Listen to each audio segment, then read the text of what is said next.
Topik bahasan kita kali ini adalah perkembangan teologi Kristen tentang agama-agama lain secara global. Bagian ini khusus akan membahas perkembangan secara umum tonggak-tonggak penting dalam sejarah pemikiran teologi Kristen tentang agama-agama lain dari tradisi Gereja Barat di abad pertengahan hingga awal abad 20. Abad pertengahan yang dimaksud dalam pembahasan ini menunjuk pada tahun 600 atau abad 7 hingga tahun 1500 atau abad 16. Zaman itu dimulai dengan kepausan Gregorius Agung. Ia adalah paus Gereja Katolik Roma dari tanggal 3 September 590 hingga tahun 604, yang kemudian ditandai dengan ekspansi Islam. Maka sejak abad 7 perjumpaan pertama antara Kristen Barat dengan Islam terjadi. Pada abad-abad sebelumnya, sebenarnya Kristen sangat dipengaruhi oleh budaya Yunani. Namun kemudian, kebudayaan manusia waktu itu terbagi menjadi Timur dan Barat. Bagian Timur yaitu Iskandaria, Antioquia, Efesus, dan lain-lain yang menggunakan bahasa Yunani. Sementara bagian Barat yaitu wilayah yang dikuasai oleh raja-raja Jerman berbahasa Latin. David Bosch dalam bukunya Transformasi Misi Kristen menyebutkan pada masa ini, gereja mengalami serangkaian perubahan mendalam. Ia beralih dari sebuah kelompok minoritas kecil yang dianiaya menjadi sebuah organisasi besar dan berpengaruh. Ia berubah dari sekte yang diganggu menjadi penindas. Pada abad-abad pertama kita tahu bersama bahwa kekristenan itu adalah sebuah komunitas kecil yang berada di dalam sebuah komunitas kekuasaan politis yang besar, yaitu Imperium Romawi. Tapi sejak ketika Kristen dijadikan sebagai agama negara oleh Konstantinus Agung, maka sejak saat itulah Kristen menjadi agama yang memiliki kekuasaan. Lalu kemudian segera setelah itu dia kemudian meluaskan wilayah pengaruhnya. Pada abad 7 Islam lahir di Jazirah Arab. Ketika Islam lahir, ada dua kekuatan besar, yaitu Bizantium yang Kristen dan Persia yang Zoroaster. Sebelum Islam lahir, Yahudi dan Kristen sudah berinteraksi lama dengan orang-orang Arab yang tentu waktu itu belum Islam. Richard Preacher dalam bukunya Relasi Damai Islam dan Kristen mengatakan, setelah 20 tahun sepeninggal Rasulullah, kaum muslimin telah meluaskan jangkauan kekuasaannya sampai ke bagian yang besar dari Kekaisaran Romawi dan sudah memasuki hampir seluruh Persia. Peta Timur Tengah tidak akan pernah sama lagi. Cerita mungkin akan terbentuk sangat cepat. Setelah serbuan agresif ke Syria dan Palestina, kaum muslimin berhasil merampas kota Damaskus pada tahun 635. Pada tahun berikutnya, mereka secara meyakinkan berhasil mengalahkan tentara pembebasan Roma dalam pertempuran di Sungai Yarmouk. Kemenangan ini menyebabkan seluruh wilayah Syria dan Palestina berada di kekuasaan mereka. Pada tahun 638, Yerusalem menyerah kepada pasukan Muslim. Kemudian tahun 640, Kaisaria juga melakukan tindakan serupa. Sementara itu, penyerangan ke arah timur menuju ke Kekaisaran Persia juga berhasil memperoleh kemenangan pada tahun 637. Apa yang dikatakan oleh Richard Preacher tadi memberi informasi kepada kita bahwa segera setelah Islam lahir, maka kemudian dia meluaskan wilayahnya. Dengan demikian, sama juga seperti Kristen yang bukan sebatas dia agama dalam pengertian iman, keyakinan, atau kepercayaan, tapi juga Islam telah juga menjadi sebuah kekuatan politik dan dia hadir antara lain untuk memperluas wilayah kekuasaannya. Maka setelah Islam meluaskan wilayahnya, segera terjadi kontak fisik dan pemikiran keagamaan antara keduanya, yaitu antara Kristen dan Islam, yang kini bukan lagi sebatas agama dalam pengertian keyakinan, namun sebuah identitas politik, sebuah kekuatan perang, dan sebuah peradaban yang saling rebut wilayah. Di Kristen Barat sendiri, pemahaman misi gereja berakar pada ucapan Cyprianus pada abad 3, yaitu extra ecclesiam nulla salus. Tidak ada keselamatan di luar gereja, dalam hal ini Katolik. Paham ini lahir dari konteks pertentangan-pertentangan internal kelompok-kelompok dalam Kristen. Jadi sebenarnya ungkapan atau paham ini ditujukan pada kelompok-kelompok di dalam Kristen yang saling bertentangan, yang saling mengklaim kebenarannya. Namun kemudian ungkapan ini menjadi dogma, menjadi hukum dalam gereja Katolik yang pemberlakuannya juga meliputi agama-agama lain. David Bosch mengatakan, teologi abad pertengahan Kristen yaitu gagasan untuk hukum yang sesuai dengan ajaran Alkitab, menempatkan raja dan kaisar di bawah kemuridan Kristen yang eksplisit. Pada hal ini, Kristen telah menjadi kekuasaan. Dia memiliki wajah ganda, yaitu pada satu pihak iman dan kekuasaan, sehingga keduanya menjadi satu. Atas nama iman, dia melegitimasi kekuasaan. Tapi untuk kekuasaan, maka digunakanlah iman. Dengan demikian, wajah gereja di abad pertengahan ini lebih berwajah politis. Padahal tentu dia adalah agama, sistem kepercayaan, tapi kemudian karena dihadir bersama juga dengan kekuasaan politik, maka wajahnya yang dominan adalah kekuasaan. Pada abad 11 dan abad 13 terjadi perang salib. Ini kontak fisik perseteruan antara dua kekuatan, yaitu Barat dan Islam, atau kekuatan Kristen dan kekuatan Islam. Tapi sesungguhnya yang terjadi adalah klaim wilayah kekuasaan, bukan terutama klaim kebenaran doktrinal. David Bosch mengatakan begini, dalam pemahaman ini sesungguhnya tidaklah mungkin menganggap perang salib antara abad ke-11 dan ke-13 sebagai perang misi. Meskipun mungkin banyak orang Kristen biasa melihatnya dalam pengertian ini. Tetapi Paus Urbanus II tak pernah bermaksud mentobatkan orang-orang Islam dengan tindakan militer. Sebaliknya, Islam adalah gangguan yang harus dikalahkan sebelum ia mengalahkan gereja. Karena gereja atau Kristenan sudah berwajah kekuasaan politik, maka sikap terhadap Islam yang juga adalah kekuatan politik ternyata pertama-tama tidak teologis, tidak doktrinal, tapi lebih ke pendekatan kekuasaan politik, menganggap Islam sebagai musuh. Ini menarik, karena nanti kemudian mungkin perseteruan pertentangan ini baru didominasi oleh teologi, oleh doktrin atas nama iman, atas nama kepercayaan, atas nama keselamatan, dan lain sebagainya.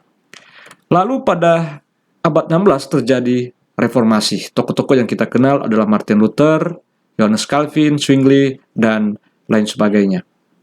Sebuah gerakan sosial politik keagamaan yang menentang absolutisme gereja Katolik abad pertengahan, yang juga sebenarnya dilakukan oleh orang-orang Katolik itu sendiri. Sehingga ada satu buku yang berjudul Reformasi dari Dalam, yang ditulis oleh seorang pastor, oleh seorang ilmuwan, seorang ahli sejarah gereja Katolik. Disebut reformasi dari dalam karena sebenarnya yang melakukan reformasi itu, yang menggerakkan reformasi itu adalah orang-orang yang berasal dari gereja Katolik sendiri. Orang-orang yang mungkin telah mempelajari, telah mengikuti secara saksama betapa ada yang harus dirombak dalam tatanan hukum, tatanan teologi, tatanan kelembagaan gereja Katolik abad pertengahan. Dengan demikian, ketika terjadi reformasi abad 16 itu, setelah itu muncul apa yang disebut dengan gerakan Calvinisme, Lutheran, lahirlah Protestan. Dengan demikian, maka sudah ada beberapa kekuatan yang saling bermusuhan, saling berbenturan. Katolik memusuhi Protestan, lalu keduanya, Katolik dan Protestan memusuhi Islam, dan sebaliknya, Islam menghadapi Katolik dan Protestan. Tapi ketiganya berhadapan juga dengan agama-agama lain. Nah, di sini yang terjadi adalah saling klaim kebenaran antara Katolik Protestan terhadap Islam, dan sebaliknya juga demikian. Demikian klaim Katolik bahwa Protestan adalah sekte. Ini memberi informasi, memberi gambaran kepada kita tentang sejarah perjumpaan, kontak, relasi antara agama-agama ini. Bahwa yang disebut Kristen itu tidak tunggal, yaitu ada Kristen Katolik dan Kristen Protestan. Lalu Kristen Protestan itu kemudian melahirkan banyak sekali aliran, banyak sekali paham. Tapi mereka menghadapi seolah-olah satu agama yang tunggal, yaitu Islam. Atau sebaliknya, Islam juga di masa itu berpandangan memahami bahwa mereka menghadapi satu kekuatan, musuh, yaitu Kristen, entah Katolik atau Protestan. Yang Protestan di dalamnya itu banyak sekali denominasi, aliran, atau kelompok-kelompok keagamaan yang berbeda lembaga, tapi juga berbeda paham pada hal-hal tertentu. Sampai di masa itu seolah-olah masih ada dua kekuatan besar, yaitu Katolik Protestan, semua adalah Kristen, dan Islam. Yang menarik dari ketiga agama ini, yang membawa tradisi yang hampir sama, semuanya lahir di Asia, lahir di Timur. Tapi begitu Kristen awal diperkenalkan ke Roma, dan kemudian dia berkembang di sana, maka seolah-olah Kristen itu adalah Barat. Dan begitu yang terjadi di masa-masa setelah itu, ketika dia datang ke Hindia Belanda, datang ke Nusantara Indonesia, oleh orang-orang di sini, baik dia Islam maupun yang masih menganut agama suku atau agama leluhur, memahami atau mengetahui Kristen itu adalah Barat. Tentu itu karena belum ada studi-studi yang mendalam, belum ada penelitian-penelitian yang mendalam, yang kemudian bermaksud untuk menginformasikan sebanyak mungkin tentang agama-agama ini. Sehingga yang terjadi seolah-olah benturan antara dua kekuatan ini, yaitu kekuatan Kristen Barat dan kekuatan Islam. Lalu pietisme muncul dari kekristenan Protestan di Eropa, atau dalam hal ini Jerman. Pentobatan jiwa-jiwa dan pembaharuan ke arah Kristus sebagai juru selamat adalah prinsip atau tujuan dari pietisme. Setelah itu terjadi lagi puritanisme di kalangan Protestan. Dengan demikian, selain kelompok-kelompok keagamaan Kristen yang sudah terbentuk di sejak era reformasi di kalangan Kristen Protestan yang sudah sangat banyak, tapi dalam hal ini selain yang sudah terbentuk itu, pada abad-abad selanjutnya muncul juga paham-paham yang baru, entah itu untuk kemudian memurnikan apa yang sudah berkembang, atau untuk kemudian mendesain sebuah paham baru dari apa yang sudah ada, dan lain sebagainya. Nah, paham-paham inilah atau latar belakang sejarah inilah yang ternyata dibawa terus hingga agama-agama ini bertemu di Asia, dalam hal ini Indonesia. Itulah yang oleh para ahli sejarah agama-agama menyebut bahwa relasi atau perjumpaan antara Kristen dan Islam di Indonesia membawa beban-beban sejarah. Sejarah yang tidak terjadi di sini sesungguhnya, tapi terjadi di mana agama-agama ini berkembang awal, yaitu di bagian belahan dunia yang lain. Tapi kemudian karena perjumpaan pertemuan mereka di Nusantara atau Indonesia ini juga terjadi dalam suasana yang politis, saling rebut wilayah kekuasaan, maka kemudian yang terjadi adalah polarisasi yang hebat antara kedua agama ini. Itu yang kemudian ditanggung oleh penganut agama-agama ini dalam konteks Indonesia hingga bahkan mungkin abad 21 ini. Teologi Kristen terhadap agama-agama lain abad 17 hingga awal abad 20.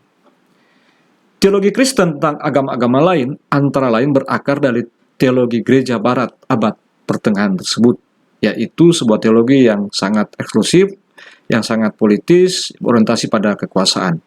Tapi terutama dalam hal pemahaman teologisnya, kita memperoleh informasi dari penjelasan sebelumnya bahwa sejak zaman gereja Katolik abad pertengahan, dan itu kemudian juga masih mempengaruhi hingga reformasi, dipahami bahwa gereja kekristenan adalah pusat keselamatan.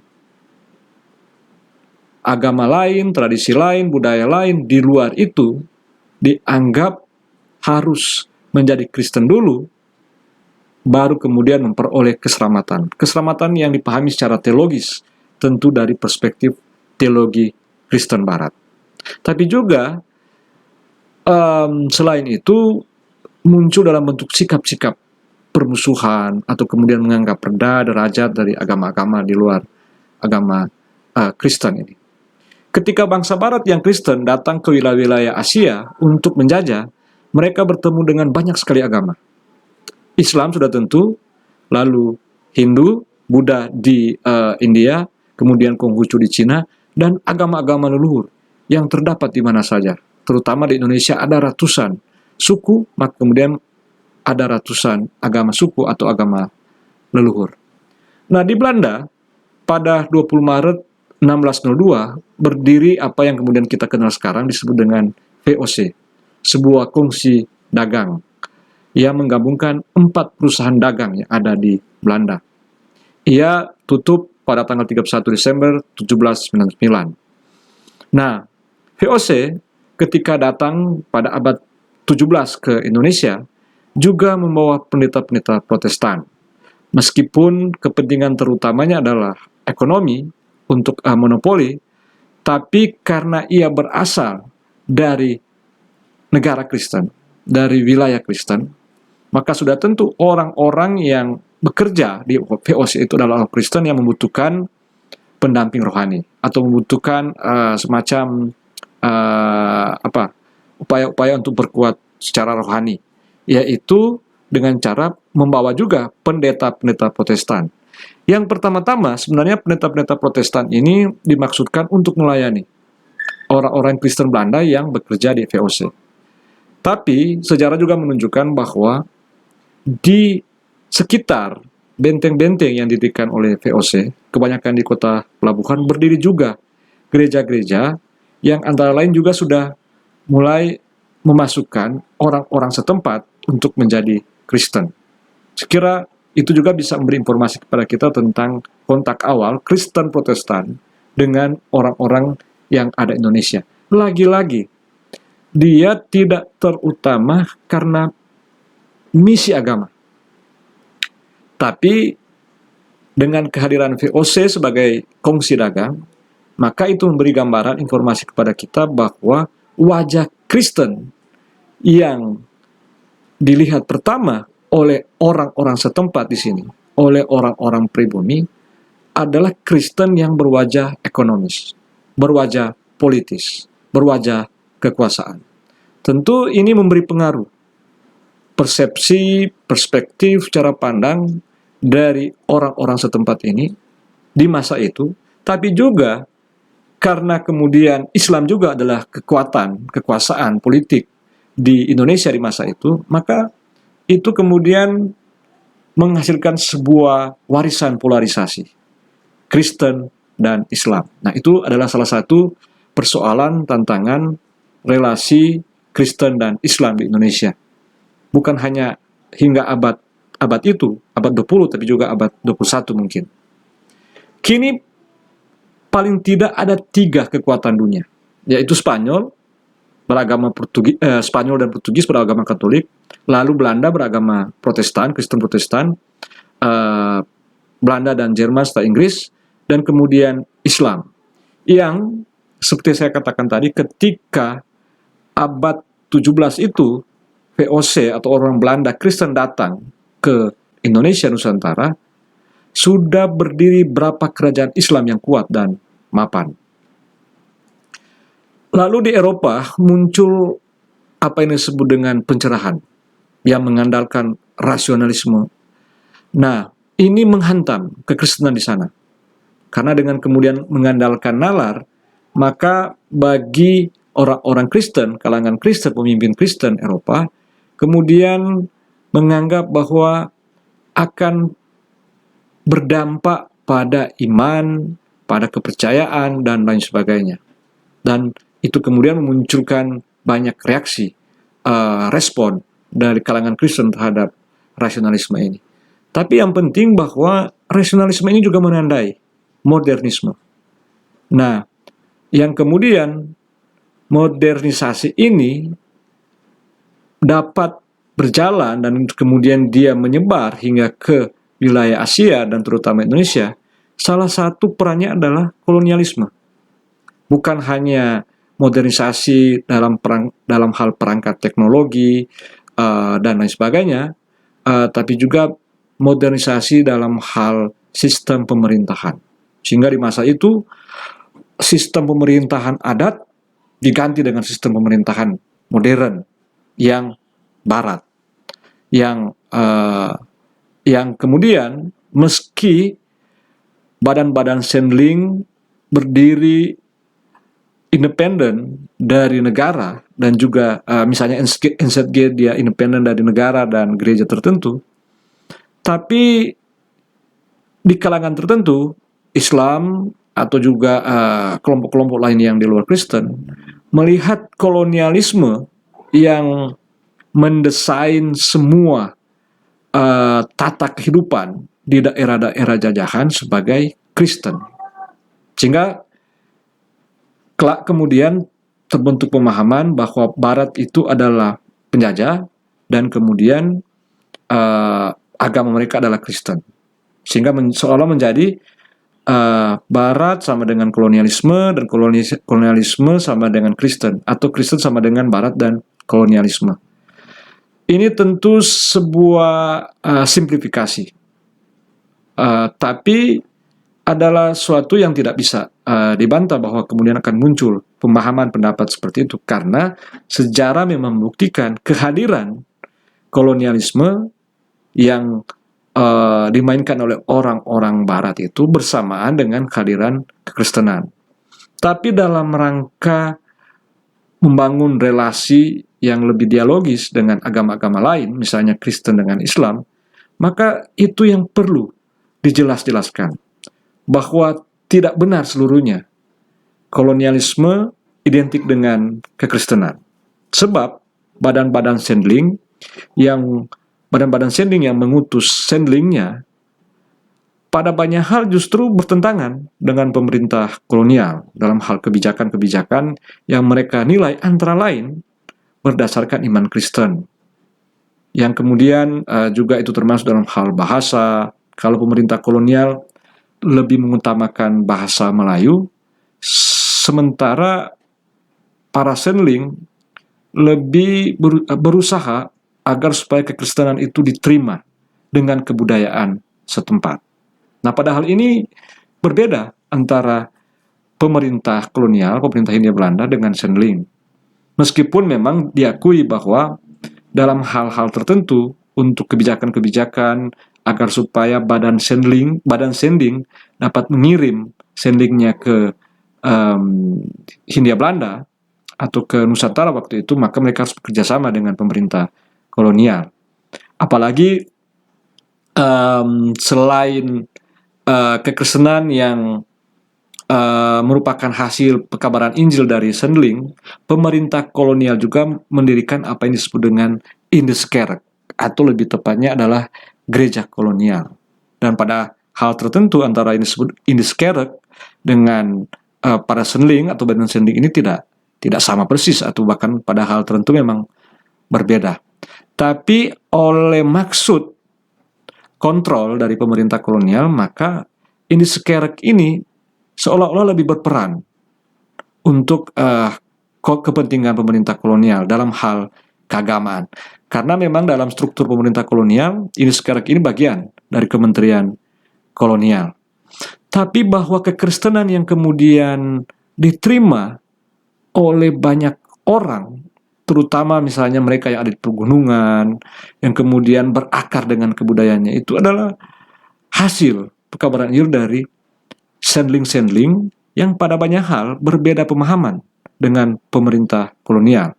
Sehingga contoh di Minahasa di tahun 1920-an, 30-an terjadi konflik antara guru-guru Injil dengan pendeta-pendeta Indeskerk. Guru-guru Injil menganggap bahwa Indeskerk lebih memberi keutamaan, lebih menghargai, lebih mengutamakan pendeta-pendeta pribumi yang dibiayai, digaji, atau bekerja pada Indeskerk. Sementara mereka menganggap dan merasa bahwa memiliki peran yang sama, tapi digaji rendah. Dan sampai di masa itu kebanyakan masih berafiliasi dengan badan-badan Sendling. Misalnya kalau di Minahasa itu Nederland Sendling Genootschap. Nah, itulah yang kemudian antara lain menyebabkan terjadinya konflik antara guru-guru Injil pribumi dengan juga pendeta-pendeta Indiskerek yang antara lain di dalamnya ada juga pendeta-pendeta yang pribumi. Tapi secara teologis pada umumnya agama Kristen yang datang ke Asia dan lebih khusus ke Indonesia tidak dapat menolak pengaruh dari ideologi kebudayaan Eropa dan dan kolonialisme.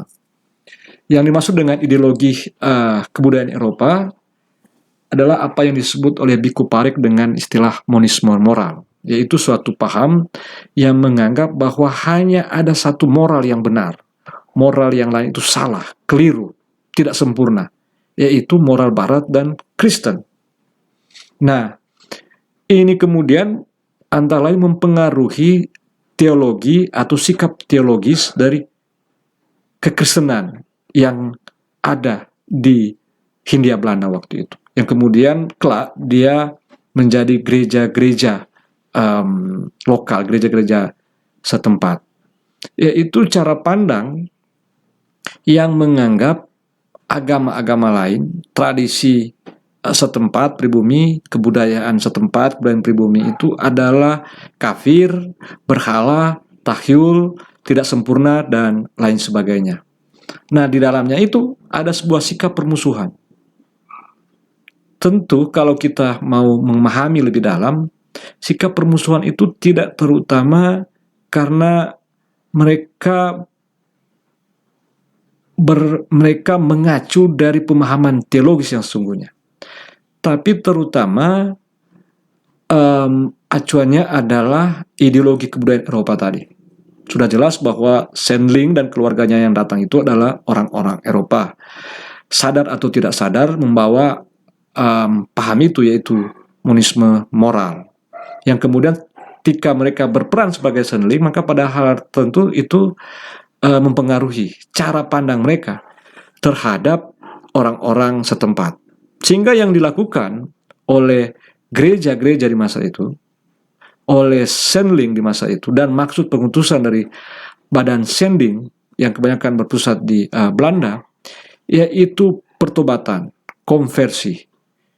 Baik pertama-tama itu menunjuk pada agama leluhur, agama suku, tapi dalam perjumpaannya dengan Islam, itu dalam sikap permusuhan. Nah, tentu pada bagian-bagian yang dominan itu adalah warisan dari perjumpaan mereka di abad-abad sebelumnya, terutama di abad pertengahan, yang antara lain diwarnai oleh Perang Salib abad 11 dan abad 13, tapi juga kelak dalam hal teologis ditemukan bahwa masing-masing menganggap ada perbedaan yang sangat mencolok secara teologis, secara doktrinal. Bahwa misalnya, itu yang kemudian menjadi juga salah satu persoalan relasi Islam dan Kristen. Islam menolak ketuhanan Yesus. Lalu kemudian Islam menolak konsep Tritunggal. Islam menolak konsep-konsep atau paham-paham doktrin lainnya yang itu sebenarnya adalah fondasi atau inti dari kekristenan secara doktrinal. Tapi sebaliknya, sikap permusuhan teologis juga dari Kristen yang menganggap Islam misalnya agama yang tidak benar, agama yang seperti dikatakan oleh Richard Preacher, bahwa dalam relasi antara umat Kristen dan Islam sejak kelahiran Islam itu sendiri abad 7 dan seterusnya memang diwarnai dengan banyak sekali konflik, permusuhan, perang bahkan. Tapi menurut Richard Preacher bahwa di dalam perjumpaan yang panjang itu ada juga relasi-relasi damai. Tapi sebelum interaksi positif terjadi, menurut Preacher, bahwa umat Islam memandang umat Kristen sebagai kaum pagan yang haus darah. Sebaliknya, umat Kristen mencemooh kaum Muslim sebagai kumpulan penganut sekte sesat. Kesalahpahaman itu, menurut Fletcher, telah menjerumuskan kedua pemeluk agama ke dalam konflik berdarah yang berkepanjangan. Nah, bagian terakhir ini semacam kesimpulan bahwa perjumpaan antara agama-agama yang berbeda, yang kemudian antara lain diwarnai oleh sikap teologis, tidak berada di ruang kosong. Misalnya antara Kristen dan Islam, dua kekuatan besar pada abad pertengahan misalnya, itu tidak terutama hanya karena perjumpaan karena bahwa ada dua kelompok yang mau berdebat, mau berdiskusi tentang paham keagamaannya. Tapi juga perjumpaan terjadi karena saling klaim wilayah kekuasaan, yaitu rebut-merebut wilayah kekuasaan. Yang dari sejarah ini rupanya memberi kita informasi juga bahwa agama-agama tidak bisa melepaskan dirinya dari identitas atau dari wajah politik dan kekuasaan. Mungkin kalau agama itu sebatas kumpulan doktrin, dia sebatas sebuah sikap keagamaan yang privat, keyakinan orang, mungkin konflik, peperangan, atau benturan itu tidak banyak terjadi secara fisik. Tapi karena agama-agama hadir juga di ruang politik kekuasaan, maka dapat dengan mudah secara sengaja mengkonstruksi dirinya sebagai kekuatan politik kekuasaan yang berdasar agama, atau kemudian karena relasi yang timpang ini, maka secara tidak sengaja oleh pihak agama tertentu menganggap agama yang lain itu sebagai kekuatan yang harus diwaspadai.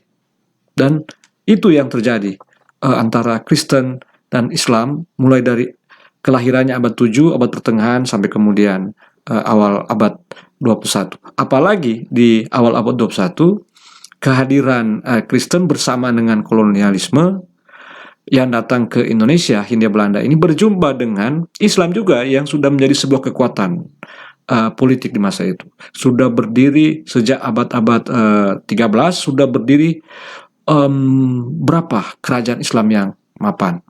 Sehingga ketika kolonialisme hadir, yang kemudian dapat dengan gampang diidentifikasi sebagai kekuatan Kristen, maka respon atau sikap dari Islam kepada Kristen, pada sendling atau pada penganut agama Kristen yang kemudian berhasil dijangkau oleh para sendling ini lebih dalam pendekatan politis. Dan pasti dalam sejarah perjumpaan yang diwarnai dengan konflik dan benturan ini ada narasi-narasi bahwa ada orang-orang tertentu yang mau membangun dialog lebih baik. Tapi bahwa secara umum, secara garis besar yang kita temukan adalah hal itu. Nah, apa manfaat dari kita membahas sejarah ini, sejarah pemikiran teologi agama-agama dari Kristen atau sikap teologis Kristen terhadap agama-agama lain adalah untuk memberi kita pemahaman, wawasan dasar dalam memahami relasi Kristen dan Islam sekarang. Atau juga terutama kita sebagai orang Kristen bermanfaat untuk memahami sikap Kristen terhadap sikap Islam terhadap Kristen. Dengan demikian, ini sekiranya dapat membantu kita, dapat menolong kita untuk merumuskan sebuah sikap teologis yang lebih dialogis terhadap Islam terutama, dan juga terhadap agama-agama lain sudah pasti. Bahwa dengan kemudian memiliki informasi, wawasan, sejarah perkembangan pemikiran dari agama Kristen kita sendiri, maka dari situ kita mendapat informasi, pengetahuan bahwa tidak semua yang disebut sikap teologis itu adalah benar-benar adalah sebuah upaya untuk dalam rangka menguatkan iman. Tidak. Justru pada banyak hal, apa yang kemudian disebut sebagai sikap teologis itu lebih dimaksudkan untuk menguatkan kekuasaan. Nah, dengan demikian ini dapat membantu kita untuk mulai berpikir, untuk mulai membayangkan bagaimana membangun teologi yang benar-benar dalam rangka untuk menyapa orang lain secara lebih baik, secara lebih ramah, secara lebih dialogis. Dan tentu karena yang dimaksud ini adalah sebuah proses bersama secara dialogis, maka tidak hanya sampai kita merumuskan satu pemahaman rumusan teologis yang konseptual, tapi juga praksis berteologi agama-agama, yaitu bagaimana kemudian membangun relasi-relasi praktis dalam bentuk kerjasama, dalam bentuk gerakan moral untuk kemanusiaan yang lintas agama. Nah, sejarah pemikiran keagamaan ini, sikap teologis Kristen terhadap agama-agama lain, juga kemudian memberi informasi kita untuk bagaimana kita mesti mendesain sebuah teologi yang dialogis terhadap agama-agama lain. Demikian.